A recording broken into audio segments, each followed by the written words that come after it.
श्री कृष्ण से जुड़े कई रहस्य हैं जो आज भी इस दुनिया से छिपे हुए हैं। वही उनसे जुड़े कुछ सबूत भी हैं जो आज भी इस धरती के कुछ स्थानों पर मौजूद हैं और इस बात को दर्शाते हैं कि श्री कृष्ण की जिन लीलाओं का उल्लेख शास्त्रों में मिलता है, धर्म ग्रंथों में मिलता है, वह पूर्णतः सत्य है। श्री कृष्ण को इस संसार का पालनहार माना जाता है। हमारे बड़े बड़े हिंदू ग्रंथों के अनुसार श्री कृष्ण ने द्वापर युग में इस धरती पर जन्म लिया था और बहुत ही बड़ी बड़ी बुरी शक्तियों का विनाश भी किया था। श्री कृष्ण ने कंस को मारकर धरती पर धर्म की स्थापना भी की थी। परंतु इस धरती पर आज भी कुछ ऐसे व्यक्ति मौजूद हैं जो कि यह मानते हैं कि भगवान श्री कृष्ण का जन्म हुआ ही नहीं था। तो दोस्तों, आज की यह वीडियो उन व्यक्तियों की आंखें खोल देगी जो कि यह मानते हैं कि श्री कृष्ण कभी थे ही नहीं। आज की इस वीडियो में हम आपको 5 ऐसे पुख्ता सबूत देने वाले हैं जो कि यह 100% साबित कर देंगे कि श्री कृष्ण का जन्म इस धरती पर हुआ था, उन्होंने बुराइयों का अंत किया था और वे हमारे एक पूजनीय भगवान हैं। पहला सबूत है श्री कृष्ण के जन्म का। श्री कृष्ण के होने के कई पुरातात्विक प्रमाण मिलते हैं जिनके अनुसार 97 साल पहले गताश्रम टीले में एक शिला मिली थी। इस शिला को श्री कृष्ण के जन्म का पुरातत्व में पहला प्रमाण माना जाता है। यह शिला 1917 में मथुरा के विश्राम घाट में हुई एक खुदाई के दौरान मिली थी। इस शिला में श्री कृष्ण का एक बाल रूप दिखाया गया है।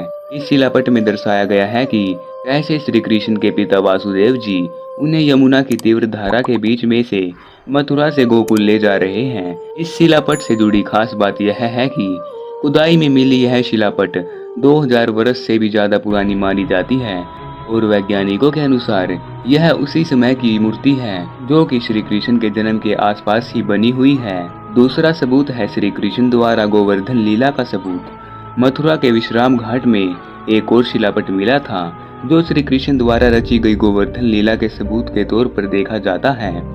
श्री कृष्ण ने गोकुल की रक्षा और इंद्रदेव का घमंड तोड़ने के लिए गोवर्धन पर्वत को अपने हाथ की सबसे छोटी उंगली पर उठाया था, जिससे सभी गोकुलवासियों की श्री कृष्ण ने रक्षा की थी और इतनी तीव्र वर्षा और चक्रवात से गोकुल की रक्षा की थी। इस दूसरे शिलापट में उसी घटना का चित्रण किया गया है।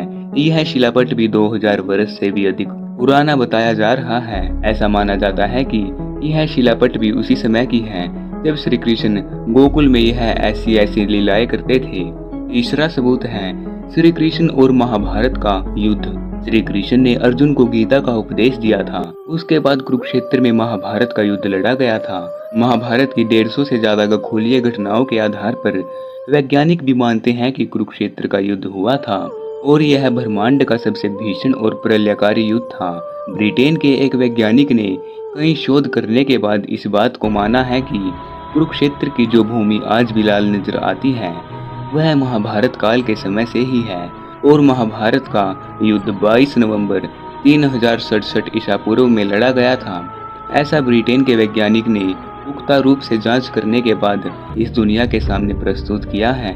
तो दोस्तों, इस सबूत को देखकर आपका क्या मानना है? हमारा अगला सबूत है श्रीमद् भगवद गीता और गीता का उपदेश। श्री कृष्ण का गीता का उपदेश सत्य है, इस बात का प्रमाण खुद भगवद गीता है जो हर घर में लोगों द्वारा न सिर्फ पढ़ी जाती है बल्कि वैज्ञानिकों के कई शोध के आधार पर श्रीमद् भगवद गीता में एक खास प्रकार की ऊर्जा और शक्ति है।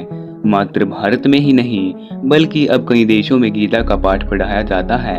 श्रीमद् भगवद गीता में ज्यादातर श्लोक 2 लाइनों में लिखे गए हैं और यह 2 लाइनों में ही इतनी अपार बात कह जाते हैं कि कोई कल्पना भी नहीं कर सकता और ऐसा अद्भुत ज्ञान किसी सामान्य व्यक्ति पर होना असंभव है। ऐसा अद्भुत ज्ञान एक भगवान ही दे सकते हैं जो कि अकल्पनीय है और श्रीमद् भगवद गीता इस बात का एक 100% सबूत है कि श्री कृष्ण ने अर्जुन को गीता का उपदेश दिया था और गीता का उपदेश श्री कृष्ण ने दिया था तो श्री कृष्ण भी एग्जिस्ट करते थे। श्री कृष्ण का अगला सबूत है श्री कृष्ण द्वारा बसाई गई द्वारका नगरी। श्री कृष्ण ने मथुरा छोड़ने के बाद अपना गुजरात से 1000 किलोमीटर की दूरी पर स्थित समुद्र के किनारे द्वारका नगरी का निर्माण किया था।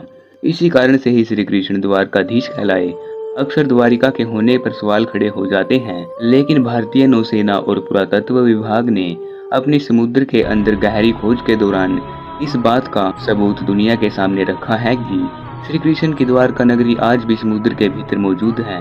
समुद्र के नीचे बसी द्वारका नगरी के अंदर हमें ऐसे ऐसे अस्त्र और औजार मिलते हैं जो कि महाभारत काल के ही थे। तो दोस्तों ये वे सबूत थे जो कि हमारे भगवान श्री कृष्ण और उनके द्वारा रची गई लीलाओं का 100% दावा करते हैं कि वह असल में हुई थी और श्री कृष्ण का जन्म इस धरती पर हुआ था और वे हमारे सबसे पूजनीय भगवान भी हैं। तो दोस्तों क्या आपको श्री कृष्ण के द्वारा रची गई लीलाओं पर आज भी विश्वास है? क्या आप भी मानते हैं कि भगवान श्री कृष्ण का जन्म वास्तव में इस धरती पर हुआ था? तो कमेंट सेक्शन में जय श्री कृष्णा अवश्य लिखें। साथ ही साथ इस चैनल को सब्सक्राइब तथा वीडियो को एक लाइक अवश्य करें।